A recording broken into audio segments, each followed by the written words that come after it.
គូអាសូរចិត្តអាណិតម៉ែអស់9ខែម៉ែពួរផ្ទៃស៊ូទ្រាំចាញ់គូញួរលហិតលហៃអាស្រ័យបត់ភ្ងាផ្ញើជីវិតម្លឹងហើយម៉ែនៅនឹកស្រឡាញ់លំបាកម្ដេចមិញអត់បើគិត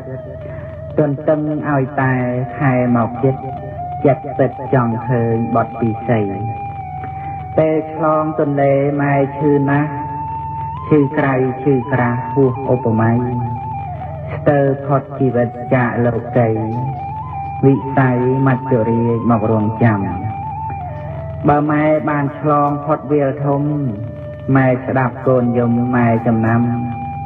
សំឡេងកូនតូចដូចបណ្ដាំសះសាំទ្រូងម៉ែឲ្យលហែពិតម៉ែចិញ្ចឹមកូនម៉ែថ្នាក់ថ្នមបំពេបីបងលោមប្រណិត